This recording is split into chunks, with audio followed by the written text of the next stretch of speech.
Okay, Menachos. We have a lot today. Yeah. Menachos, base hay. Hold on, hold Oh, on. That's the previous you want to go? All right, so then we're in Hey Dollar. hey Tess. Hey Tess, I mean Hey Uh, Tess. I'm sorry. Upside down. Hey Sorry, Dollar. wait, no, I beg your pardon. I'm wrong. I'm wrong. Let me just see if is it hey Tess? Oh yes, it is hey Tess. Sorry, yes. Excuse me.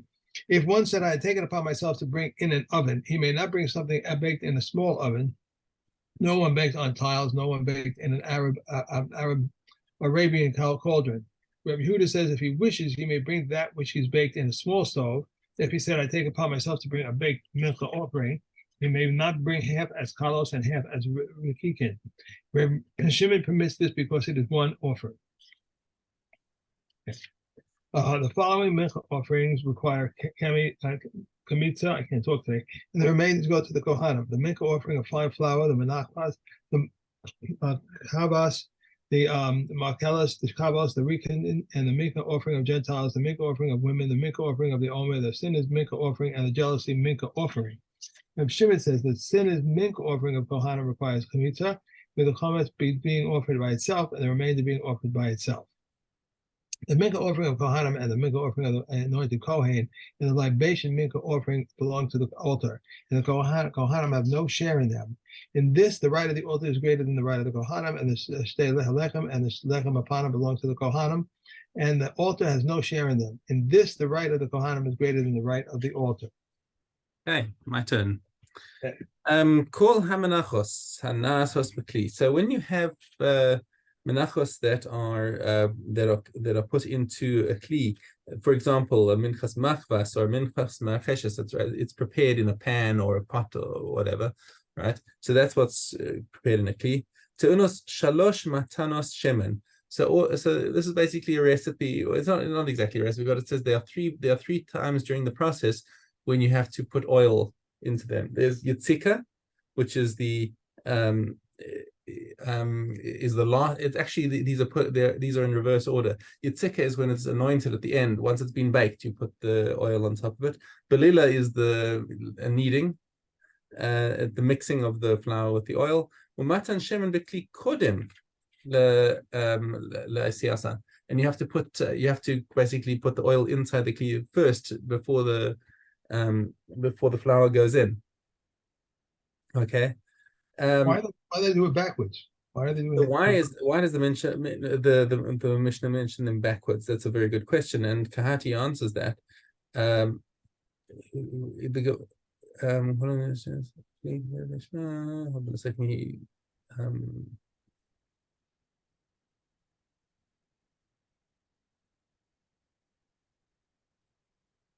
So he did mention. I'm just trying to find where. Let me just do it in the English.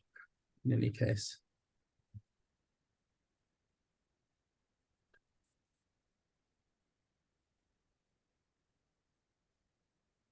Our Mishnah enumerates the three applications in reverse order, since mingling and pouring are derived from the reference to the meal offering prepared in the frying pan mingled with oil. Okay, it says you shall part it in pieces. Where is it? It says chicken belula. It says soles belula bashemen. Okay, that's the first thing that we know is that it's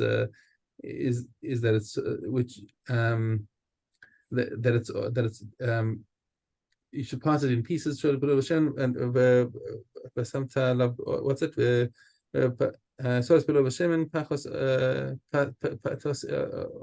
Hapitim Yatzakta Alea Shemin. So the pasuk actually says those last two first, and the putting oil in the vessel is learned from it shall be made of fine flour with oil, which is said subsequently. So according to all the meal offering, our Mishnah's reference to all the offerings that are prepared in a vessel teaches that the meal offering prepared in an oven that is not made in a vessel, i.e. not entirely so, since it's baked in an oven, does not require this pouring. However, the meal flour offering of fine flour requires all three applications of oil also. So it's just the oven. There's the oven baked ones, then the pot baked ones, or the pan baked ones, pan fried, and then just the plain flour. So everything, even the plain flour, also requires these 3 applications of oil. Okay. Okay. Thank you. The chalos olalan, and the loaves absorb them, absorb the oil, according to Rebbe. Chachamim say no. Solis. So the argument between the argument between the chalos olalan, the cakes are mingled. So it's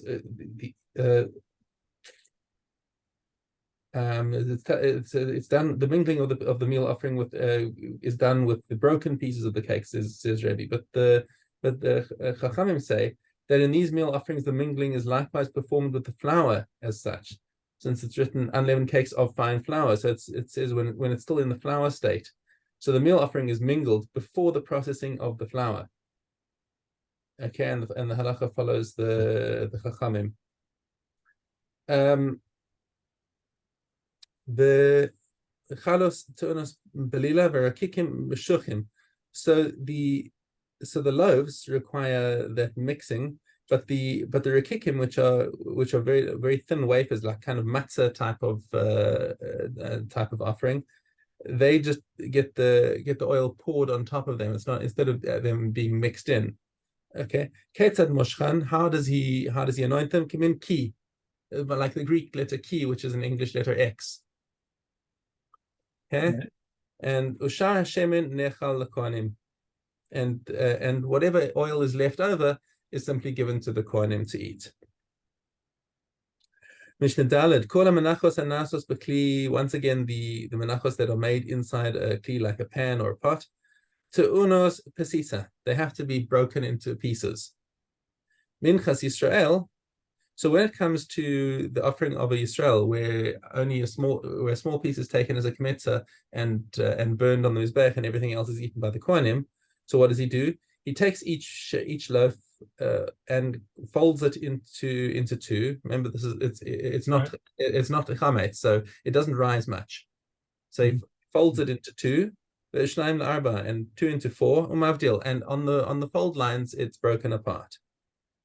Minchas kohanim, but when it comes to the kohanim, everything that they give in mincha, any mincha of a kohen goes entirely on the mizbeach.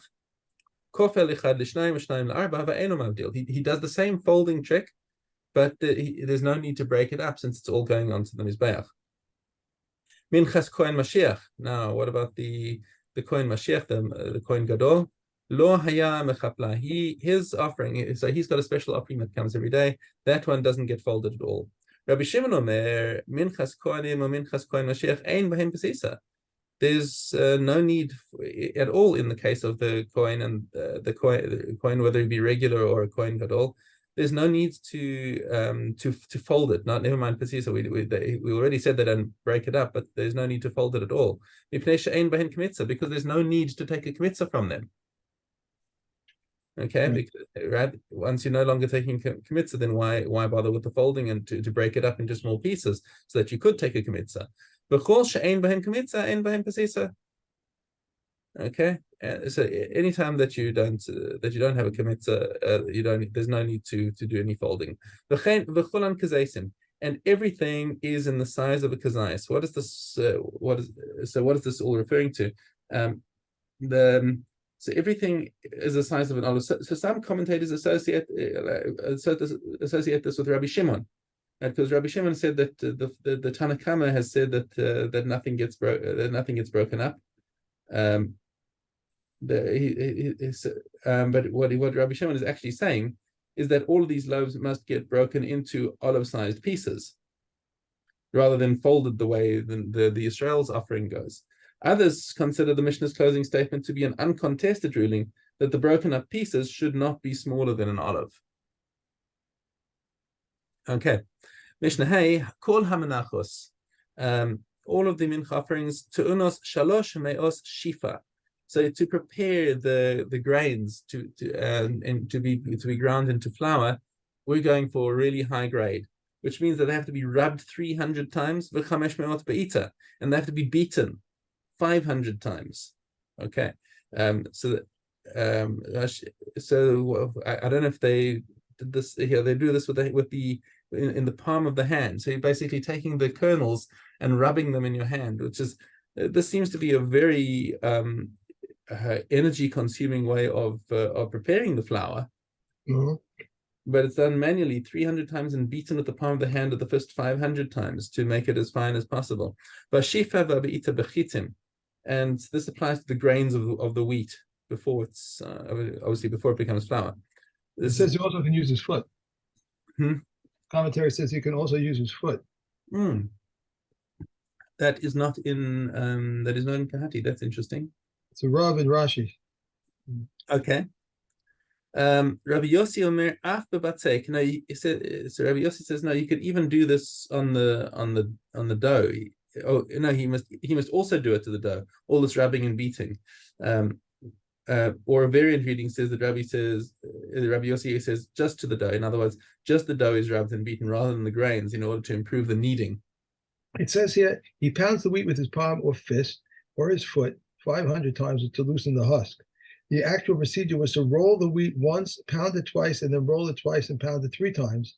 The procedure was repeated 100 times for a total of 300 rubbings and 500 poundings. Wow. Okay. That's a big job. Like a lot of work to prepare Mincha. You thought, okay, we're getting away. We're just going to go and buy a bag of flour off the shelf and bring it to the mikdash. That's nice and cheap. Remember, they're like sometimes the flour offering is the cheap option. You can't bring an animal. You can't bring a bird. Okay, so you bring flour. That sounds hours of work. It's just like I guess you could have specialists who do this and produce korban grade flour. Menachos baos eser eser.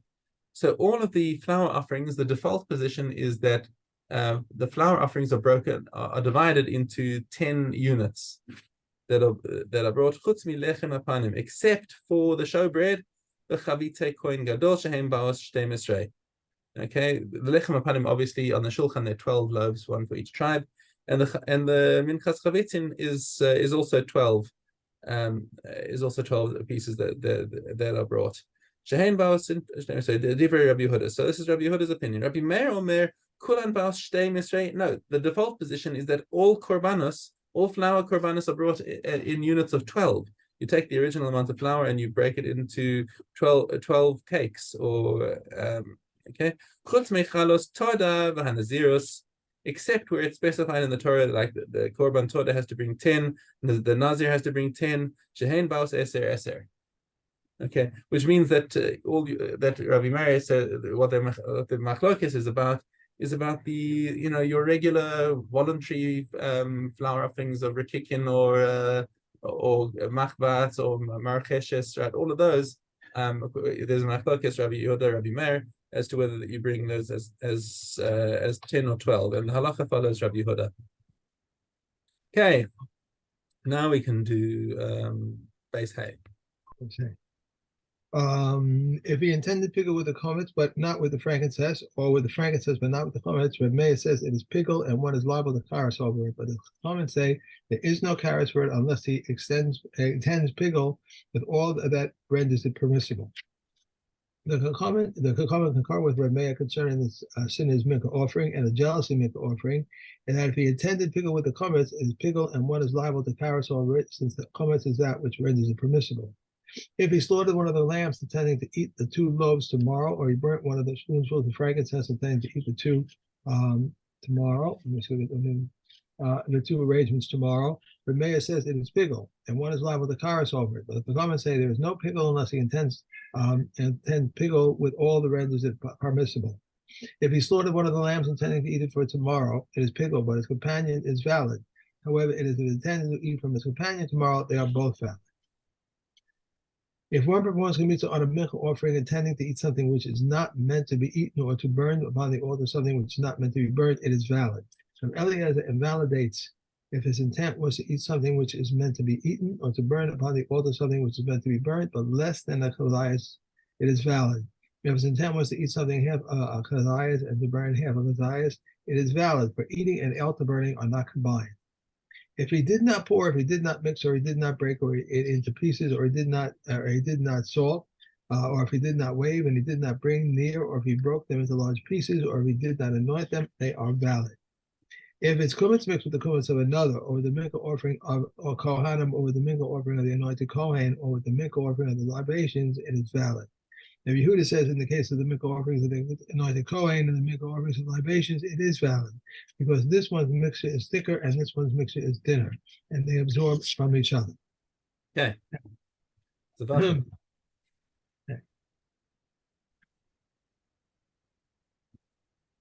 Okay. Here we go. We have Dalet Hay. The consecrated offerings of non-Jews, one is not liable for them, for pigul, noso, or tameh. But one who slaughters them outside the temple is not liable. And these are the words of Reb Meir. Reb Yossi declares him liable. Things for which one is not liable for the pigul, one is still liable for them for noser and for tameh, except for the blood. And Shimon says for things which are usually eaten, but for the likes of wood, frankincense, and incense, one is not liable for them for tumah. A sacrifice is slaughtered for the sake of 6 things: for the designation of the sacrifice, for the name of the offerer, for the name of the Hashem, for the name of the fires, and for the sake of aroma, for the sake of pleasing, and for the katos and asham offerings for the purpose of the sin. Rabbi Yossi, even if one did not have any of these purposes in mind, it is valid, for it is an enactment of the court, because the intent is determined solely by the one who performs the service. 5. What is the proper place for the sacrifices? Most holy offerings are slaughtered in the north. The bull and the goat of Yom Kippur have their slaughter performed in the north, and the reception of their blood is a sacred vigil in the north, and their blood requires sprinkling between the poles toward the curtain and on the golden altar. The omission of even one of these obligations prevents atonement. The remainder of the blood he would pour on the western base of the outer altar, but if he did not apply it, it did not prevent atonement. Okay. The bulls that are burned. That's it. Okay. And on to Elios, very beginning of it. Shammai says all women, it suffices for them their time. But Hillel says from the examination to examination, even for many days. And the comments say neither in accordance with the words of this one and neither in accordance with the words of that one. Rather, 24 hours reduces from examination to examination. From examination to examination reduces 24 hours. Any woman who has a fixed period, it suffices for her time. When a woman has marital relations with examination clauses to the equivalent of an examination, it reduces 24 hours, and from examination to examination. Hold on. Sorry, I think you started. Did you start with Mishna Aleph? Yes. Okay, it was meant to be on Mishna Base. We did Mishna Aleph yesterday. Oh, okay. I'm sorry. Shammai says kala is due from 1 kav, but Hillel says from 2 kavs. And the comments say neither in accordance with the words of this one nor in accordance with the words of this one. Rather, a kav and a half is liable to kala, and when the units are increased, they said 5 reviim are subject to kala, and Rabbi Yossi says 5 reviim are exempt, 5 plus are liable. Hillel says a full hin of drawn water qualifies a mikveh that is incomplete. Hillel chose the above wording only because the person required to speak in the language of his teacher. And Shammai says 9 kavs. But the sages say neither in accordance with the words of this one nor in accordance with the words of that one. Rather, the matter was a dispute until 2 weavers came from the dung gate of Yerushalayim, and they testified in the name of Shemaiah and Avitalan that 3 lugim of drawn water disqualify a mikveh, and the common upheld their words. And why do we mention the words of Shammai and Hillel for nothing? In order to teach future generations that a person should not stand by his opinion for even in number. If the latter was greater than that form. No, you skipped. The page that doesn't fit. Okay. Okay. The patriarchs of the world did not stand by their words. Right. So even Hillel and Shammai were humble enough to say, "Oh, okay, we hear somebody else has got a better Masorah than us." So right. Okay. I have Ted Gimel. Ramea says Ted Base. No, so you're right. Ted Gimel. Ramea says there are things which are like unexpected developments, and there are things not like unexpected developments. The Chachamim, however, did not agree with him. How? If one said, "Cohen, am I marrying so and so because her father is evil?" and they told him he died or that he had repented, Kohen, this house with respect to my entering because an evil dog is in it or because a snake is in it, and they told him the dog died or the snake had been killed. These are the things which are like unexpected developments, but are not like unexpected developments. Sages, however, do not agree with him. The mayor also said they can find ground to annul his neder from what is written in the Torah, and they said to him, if you had known that you transgress, you shall not take vengeance. You should not bear a grudge. You should not hate your brother in your heart, and you should love your fellow as yourself. That your brother may live with you. Perhaps he will grow poor, and you will not be able to support him. Would you have vowed, or if you had said, I had known that this was so, I would not have made the nether. It is permitted. They can find grounds to annul a man's neder by reason of his wife's ketubah. It happened once that a person made a neder prohibiting benefit from his wife, and that ketubah was 400 dinars. He came before Rabbi Akiva, who obligated him to pay a ketubah to her. He said to him, Rabbi, father left 800 dinars. My brother took 400, and I took 400. Is it not enough that he should take 200, and I should take 200? Rabbi Akiva said to him, even if you had to sell the hair on your head, you must pay your ketubah to her. And he said to him, had I known that this was so, I would not have made the nether. And thereupon Rabbi Akiva permitted her. They can find grounds. That was it? Yep. Oh, okay. All right. We are into Ma'aser Sheni and Chala. Okay. Yes, you're right. Okay. Sheni, where are you? Okay. Yochanan, the high priest, abolished the Ma'aser confession. He also abolished the awakeners and the strikers. Until his days, the hammer used to beat in Yerushalayim, and in his days, no one needed to ask concerning Demai.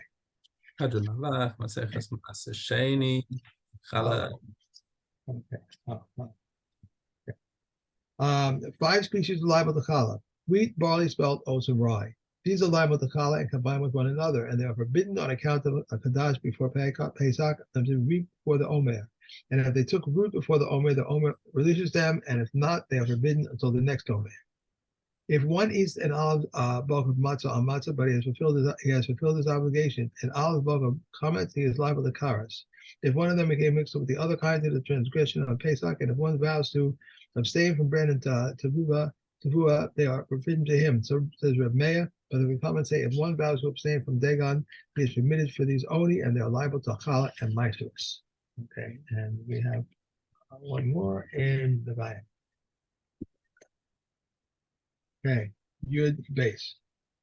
Deficient blonde hair renders the nesek tame whether together or scattered, surrounded or not surrounded, changed by the nega or not changed. These are the words of Reb Yehuda. Reb Shimon says it only renders tame if changed by the nega. Said Reb Shimon, it is a logical argument. If white hair whose tumor is not controlled by other hair renders the nega tame only if it was changed by the preceding nega, should it not deficient blonde hair which is recurrent by other hair render tame only when changed? Reb Yehuda says whenever the Torah says change, it says change. However, a nesek, which is about which it says it had no blonde hair within it, it renders the nesek tame whether changed or not changed. New growth saves from blonde hair and from expansion, whether together or scattered, and surrounded or not surrounded. Remaining hair saves from blonde hair and from expansion, whether together or scattered, but only surrounded when it is on the side. It does not save unless it has 2 hair spaces distant from where the hair grows normally. One blonde hair, one black hair, or one blonde hair, and one white hair does not save. Blonde hair that preceded the nesek is tahor, and Rabbi Yehuda renders the tamei. Rabbi Eliezer ben Yaakov says it does not render tamei, but it does save. And Rabbi Shimon says in nesek that which is not a symptom of tuma is a sign of tahara. Okay. So we got through it. Okay. Yeah. Okay. Have a great Shabbos. Okay, enjoy. I'll see you on Mitzvah on Sunday. And don't forget, next week I'm going away again on Tuesday. Oh, cool. Yeah, for 11 days I'll be gone. So, Okay, enjoy.